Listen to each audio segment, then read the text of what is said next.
Welcome back to Your 1230, the only podcast where our guests tell their story with the help of 12 questions in just 30 minutes. I'm your host, Mike Solitro, and today we are very excited to be speaking with Louie Rousso.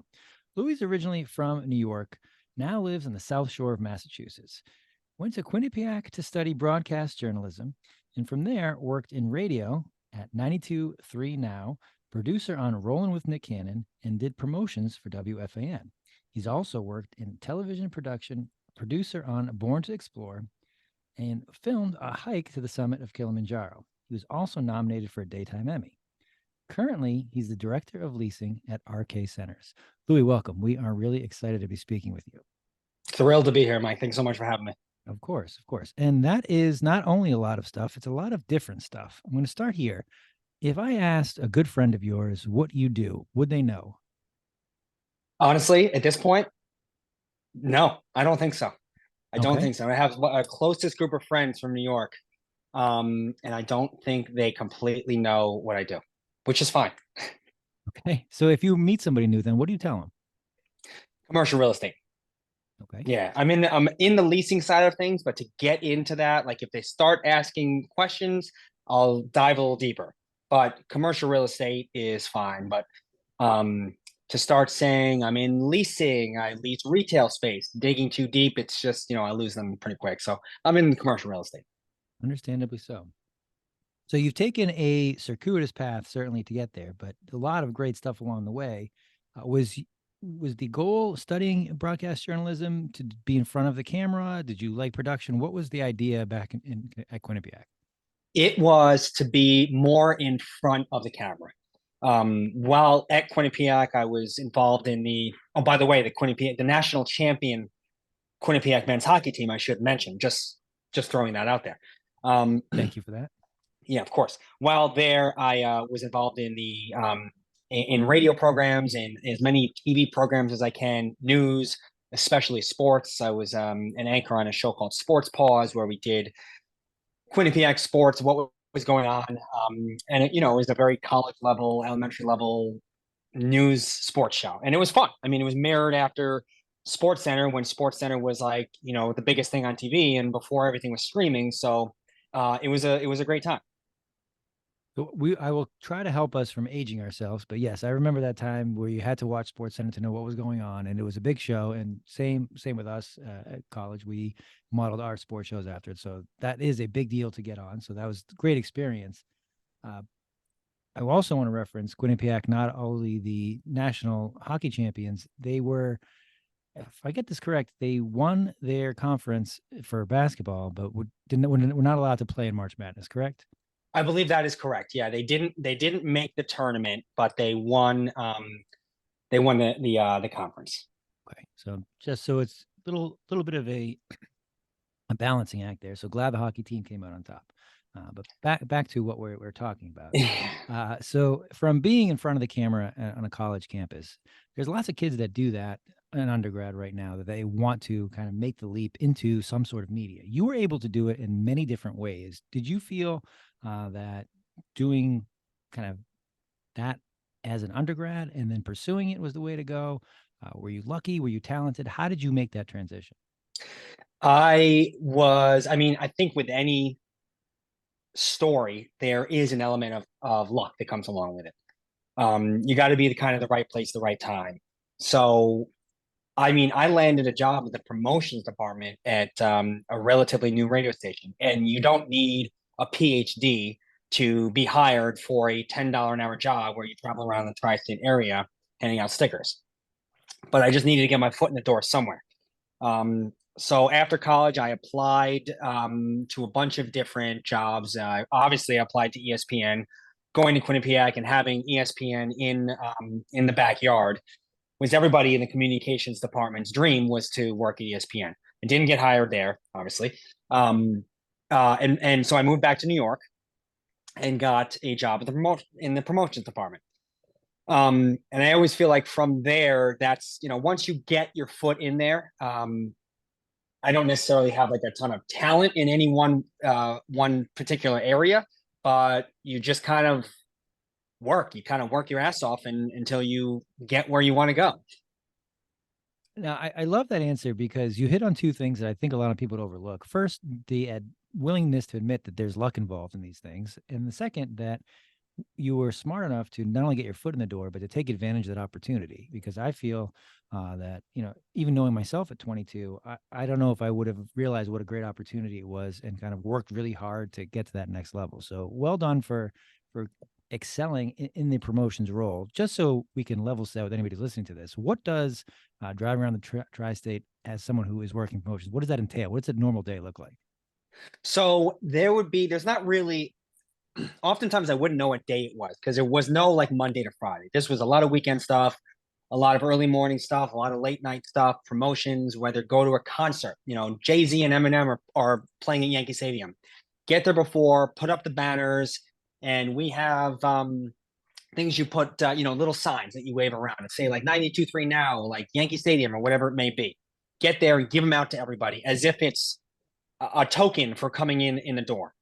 Um, it was late, early mornings at go to Jones Beach and hand out beads or bring the prize wheel, and everybody who's at Jones Beach, have them spin the prize wheel, have them talk about at the time Justin Bieber and Lady Gaga and acts like that. So that's really kind of what it was. It was a lot in New Jersey, not as much in Manhattan, because for all the people in Manhattan, you could drive down the road in Westchester, New Jersey, or Connecticut in a purple Suburban with 92.3 now all over it, and you'll get looks all over the place. And you could basically, in Manhattan, you could run somebody over in that same vehicle, and no one will bat an eye. So people in Manhattan were not quite as impressed as people in the suburbs, and rightfully so. I mean, it's just a different atmosphere. So it was a lot of that, handing out, free stuff. Everyone loves free stuff. Yeah, you got any T-shirts? You got any stickers? You got anything? And people would be all over that. People do love free stuff. Do you Yeah. have a go-to story if someone asks, like, what was that like, or what was the craziest thing, or what was the one thing that jumps out when you think back to driving that purple Suburban? Thinking back to those days, was really kind of like the lack of sleep I would get. Um, and I was young at the time. I was like, early 20s, so I was more able to do that. Um, I would start doing, as I became a little bit more involved in the radio station, I would also be like a phone screener, assistant producer on like the late night shows. So that would go, let's say, from 10 to 2.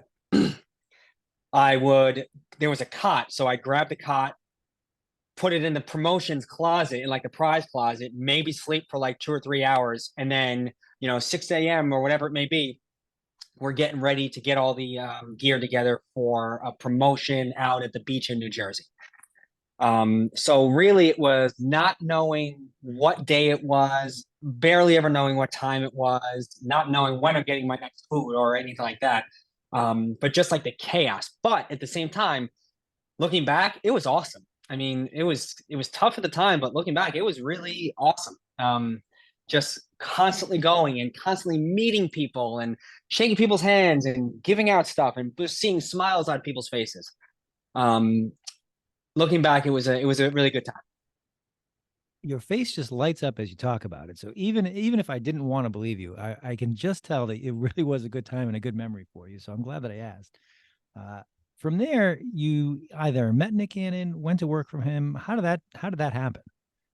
So he hosted a morning show at 92.3. So I started when I first got there, not knowing anything, started promotions and doing like traveling around the tri-state.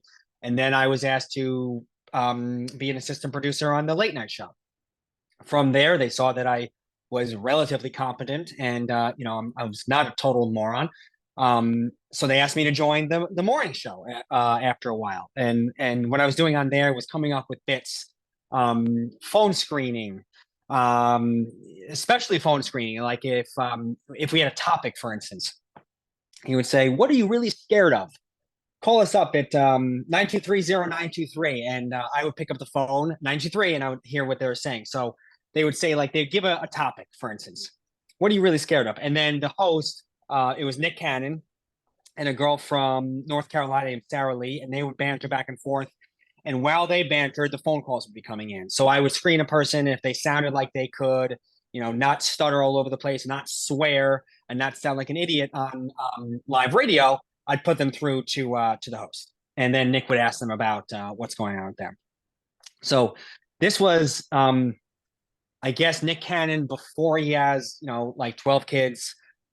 He was married to Mariah Carey at the time, and he was actually, they were pregnant with their, I believe it, if my memory serves me correctly, it was twins, Rock and Roll, I think they were named. At that time, also, he was filming American Got Talent. So he would do the show oftentimes from Los Angeles at like 3 o'clock in the morning in a little booth by himself. And I think this was like the early days of video conferencing, pretty much. So the co-host and the board operator would be in New York. They'd be looking at Nick on the camera, and they would run a show like he was sitting right there. And it actually, it worked really well. But he was a super, super cool guy, like very, very down to earth. Worked harder than anybody I'd ever met in my entire life, and was really, really impressed by that. And just a good guy. That's a great story, and you definitely seem to catch him at the right time in his career. And it's great to hear that he's such a hard worker and diligent to get to that level where you've got to keep, I mean, to be up at 3 a.m. in a booth by yourself, and I'm sure to have the energy and not to let anybody know that you're not in the room there with co-hosts, or you got to be good at what you do, or at least put the time in and get the reps in to be Right. be convincing. So a producer does a lot of things behind the scenes basically to make the show go. Besides fielding those calls, what was the 2 or 3 hours on air like for you? So it was a 4-hour show. It was from Okay. 6 to 10, Monday to Friday. One of the things later during my stint there was we would have this thing called, like, I think it was Cannon's Countdowns. It would be like the top 5 songs in New York at that time on the charts. And we'd pick a topic in the tri-state, like the best pizza places in the tri-state. So I would cold call all these pizza places and say, we want to have you announce a song, introduce a song. It doesn't cost you anything. All that you have to do is like potentially wake up at 6 a.m., have me call you and record, talk to Nick Cannon for 45 seconds, announce the song, and that's it. And basically you're promoting your business. So obviously that is now at this point in my career where I'm in commercial real estate and leasing, and I have to cold call people a lot. It really gave me experience in that regard where I'd be hung up on constantly. People would think I'm trying to sell them something. So that was a lot of the grind work that I had to do, after the show. A lot of Nick's going to be at this event, or one thing that comes to mind was we did a prom event where Nick got to take somebody to prom, and they won a contest. So set that whole thing up, get him down there, record audio for it, record video for it, do promotion for that, and Nick takes somebody to prom. And I was part of the producer role as well. That's a lot of different hats, it sounds like, and that I can't believe people would hang up on you with the offer to be on the radio when you are not selling them anything. But people don't like to be cold called, so they don't like to be cold called, and that was my thought too. You know what? You just lost a pretty good opportunity to have millions of people in the tri-state area hear your voice and your business, and you snooze, you lose. So while you're doing these things, you're in your 20s, you're in New York, having I would assume a great time. It sounds like a wonderful time. Did you want to do this as a career? Did you eye real estate, saying that want to be my next move, or what was the thought as far as a career with this line of work? So I loved the radio, and I had a great time doing it. I saw myself pursuing this. After a while, I realized that you kind of had to get your foot in the door in this regard. You had to kind of move out to Boise and do a 2 a.m. slot with nobody really listening and not get paid any money. I was at that time willing to do that too. But then it didn't work out in the morning show. I ended up getting let go from that, which ended up being a blessing. And from there, I started putting out a bunch of feelers, and I got an internship at a new TV show called Born to Explore. It aired on ABC, and it was a travel, exploration, adventure show. It kind of reminded me very much of like a rated G Anthony Bourdain show, where you try the foods, you try the experiences, you meet the people. So I started as an intern doing that. And at the same time doing that, I was also teaching video production at my local TV station, local free TV station, and coaching Little League, teaching like tutoring Little League, and valet parking at night. So I was really trying to do whatever I could to pay the rent at that point. But I got this internship, made the best of it. After a while, it became like an associate producer. And then after a while after that, I became producer. And I was at that show for, I want to say about probably 4 years. Got to go to the Emmys a bunch of times, got to travel around the world. And that opened the door to the radio, getting let go from the radio opened the door to the TV world for me, which was super exciting. With the TV world, I realized quickly that you got to be looking for your next job, like 2 jobs out. There's no security. There's a lot of haves and have-nots, there's very few haves and a lot of have-nots. So you got to be grinding like crazy for that. Later in my career in the show, my wife and I got pregnant, and my father-in-law lived up here in Massachusetts and was always in the development side, the construction side of commercial real estate. So I had 100 contacts, and suggested that I give this a go. He always saw me as on the broker side of things, on the leasing side of things. So I moved up with no jobs, no prospect. Fortunately, lived with them for a short time, but I started a spreadsheet of all these meetings I went to, and I met as many people as I possibly could. And it took over a year to get a job in real estate, but I finally landed one. And during that time that I was waiting, I was building solar fields in I was building one in Plimpton, and in like the 10-degree weather outside, miserable conditions, but I needed a job. I needed to make money. So that's what I was doing. We did have a prep call and we covered some of this, and I forgot about the solar field part. And it strikes me now that I'm get the whole story, that A, how hard you work, and B, how tough it is with your first kid on the way. I've just moved to a new area. I know or have these contacts, and I'm trying to make this happen, but I'm willing to do what it takes, and I'm going to work my ass off to get it done. So it all comes together with being able to just kind of push through, get to the next thing, do a good job, and see where it takes me. But one thing I want to stress, I think we've got a lot of people who are listening, like, this guy's done a lot of cool stuff, and obviously he's worked hard. He's put himself in the right place, the right time. But as you mentioned, a year, that's like, can be a long time, and you're meeting with people in a new field, even if they are warmish contacts. How are you're tracking these meetings? How are you kind of walking into them with something valuable to add to the person that you're meeting with, where your background may not line up? Some people might say, well, you don't have any real estate experience. Why should I talk to you, help you out? Or what were those conversations like? And ultimately, how did you get to a place where it's like, I want to work here? So it was always walking in. I knew that I didn't have experience. I wasn't going to pretend like I had experience. I knew not at all what I was talking about. So I just relied 100% on my personality. I would listen to what they were saying. I would try to interact in many ways as possible. I always got people would always bust my chops about being from New York, being a Yankees fan, being a Giants fan. So we started off with that, which always went totally fine. But at the end of most of these interviews, I really said, like, listen, I got no experience. I know that. You know that. I'm not going to try to pretend like I do.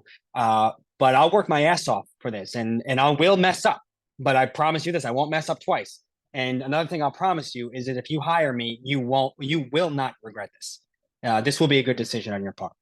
And after a year of a bunch of those conversations, or just getting advice, or getting, every time I had that conversation, I would get a few more contacts, and I would reach out to this person or schedule a call with this person. And then eventually I got hired by a company called RK Centers, a family company out of Needham, Massachusetts, that owns about 10 million square feet of retail shopping centers in New England and South Florida.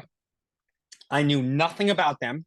In all my meetings and interactions and everything like that, I had never come across them. I never heard of them. And then fortunately, one of my first meetings that I went to was with a guy from New York, upstate New York, who moved to Boston to get into real estate. He was a teacher and he wasn't making enough money. And he called me up. He's like, listen, I know this company, RK Centers, they're looking for somebody. Here's a contact. Why don't you call him? So I met with him and it worked out. Funny story, actually, the way it worked out, the guy that I met with used to be an audio producer he would travel around. He lived in Brooklyn, would travel around as an audio engineer, doing like freelance shoots, and do recordings of whatever it may be, an interview with this celebrity or a promo for this video.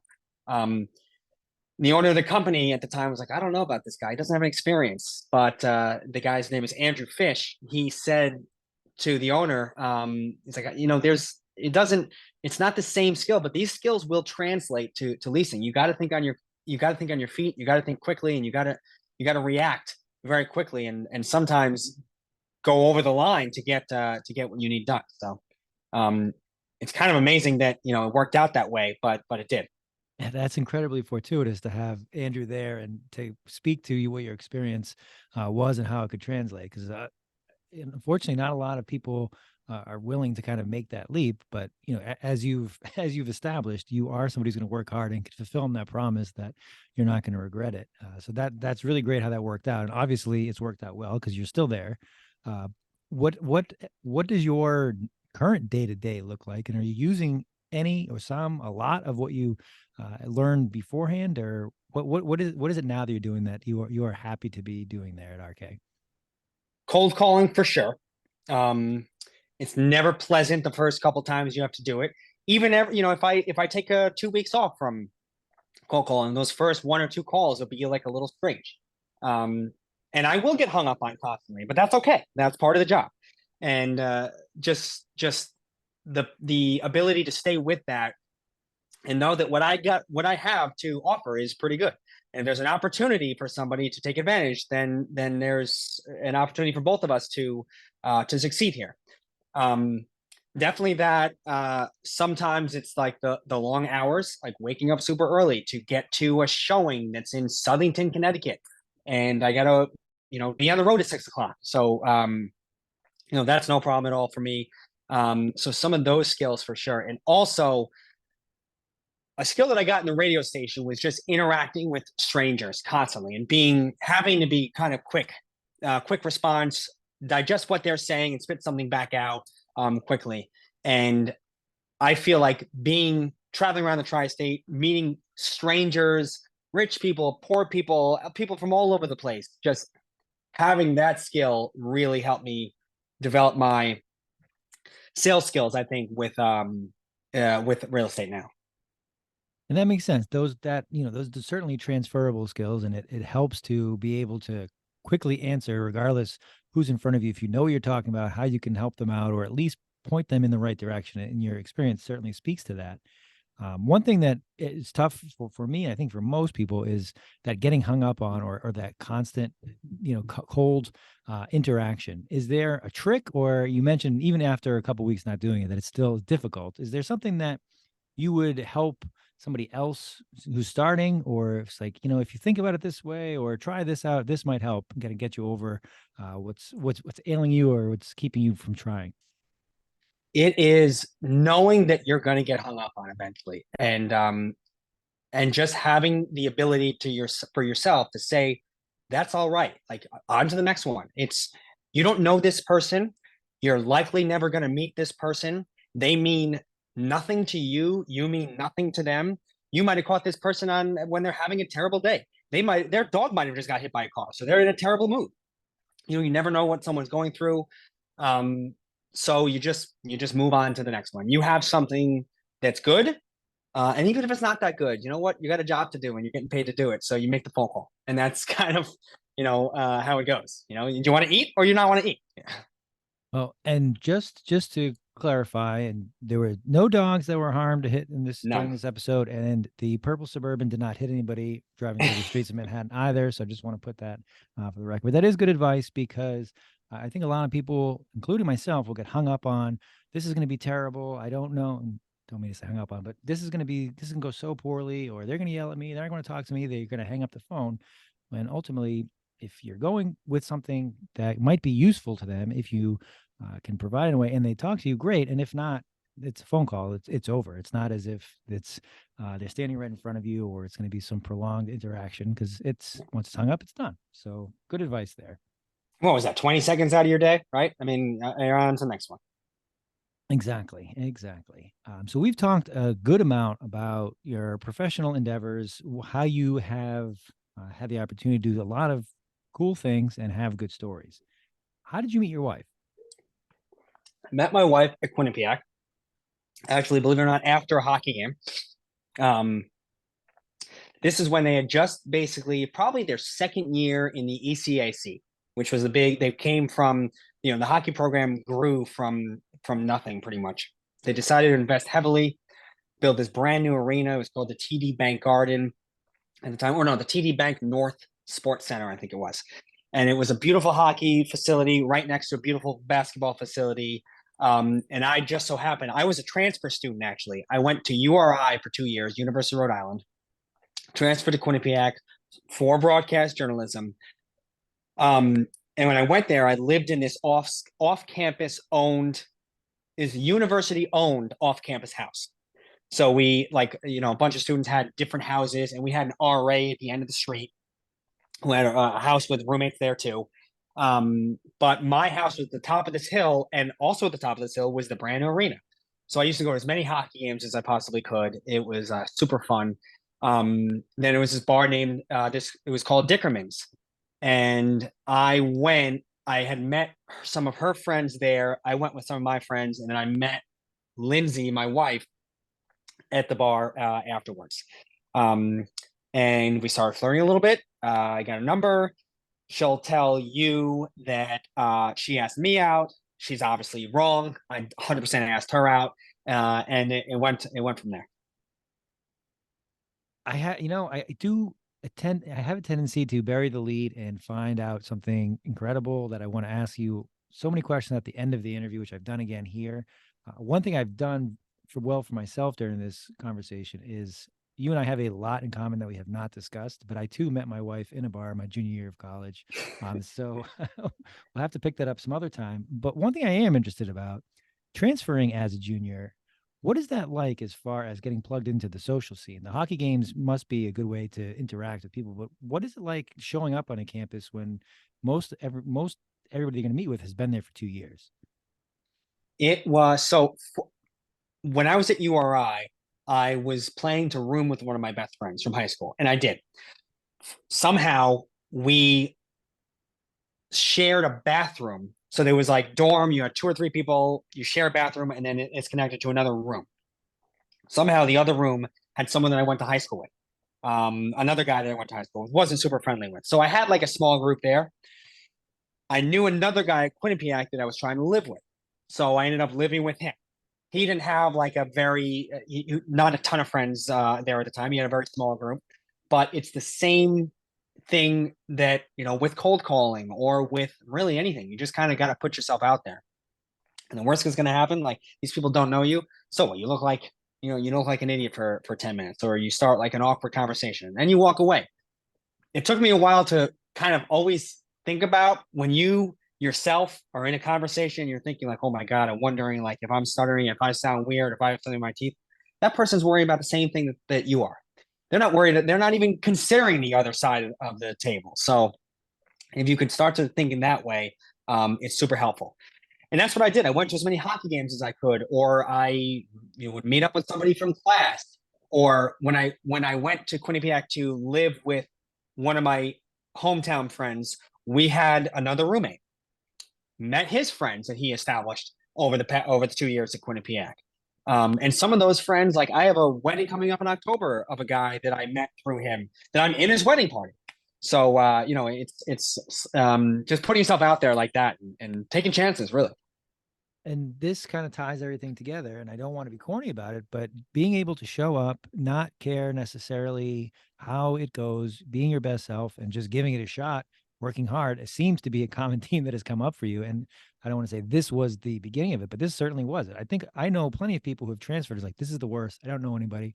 I'm not going to put myself out there. I'm not going to try those things. And they have a horrible experience where you had the exact opposite, and it's replayed itself multiple times in your career and probably throughout your life. So very well done. I'm glad that came out, and I'm glad we could talk about that. While we have kind of jumped around and been all over the place, I think we've covered a good amount of ground. But Louis, is there anything I didn't ask you that I probably should have before we get out of here tonight? I think we pretty much covered it. Had a lot of jobs, done a lot of cool stuff, weird stuff, whatever it may be. I always look back on all my when times were like difficult when I was working, valet parking late at night in freezing cold weather, standing outside. I would always kind of think to myself, like, this is making me better. When I'm in a nice house with heat on, not freezing cold, not struggling, I'm going to look back on these days and think like, oh, that was fun. That was a good time. That was a different time in my life. And I do at this, even today, I still do. And I'm not crushing it by any means, but I own a house, I have a family, and things could be way worse for me. But I do look back often and think like, wow, I've come like a long way. It was tough then, and it's getting easier. It's fantastic perspective, and I love that mindset. Here's where we'll end. If there is we're March of 2022 right now. If there's a kid who's about to graduate from college, looking to break into, well, say some sort of media career, someplace where they're going to have to put themselves out there, they're going to try and be told no many times. What advice would you give them, or what would you want them to know to say this is going to help you out more than you realize as long as you work hard or you keep trying? One thing I feel very strongly about is that you're not above anything. Like, so what? You have a college degree or something like that. Like, everybody's got a college degree right now. It doesn't really mean that much anymore. You're not above handing out stickers, getting your foot in the door, or doing something that you might not want to do. I'm not saying anything like illegal or anything like that, but to do something that's maybe not super fun, or it's really hard, or it might make you feel uncomfortable or awkward. Like, you're not above that. Like, I'm not above walking around. Even today, I'm not above walking around a shopping center that I'm doing leasing for and picking up trash that's on the ground, because I want it to look nice, and I want um, it reflects the shopping center reflects me and what I'm trying to lease and what I'm trying to do. So I would say you're not above anything, and also, like, just put yourself out there. If somebody says no, try again. If you don't get a response, try again. If you get hung up on, maybe call them back and said, "Oh, we must have had a bad connection there. Sorry about that. It must have been my fault. Let me continue with what I was saying." And if you get hung up again, then all right, so you move on. But just put yourself out there, and just keep trying. Excellent advice. Louis, I appreciate it. This has been a ton of fun. I wish you nothing but the best, and I look forward to doing this again. Thanks so much, Mike. Appreciate everything.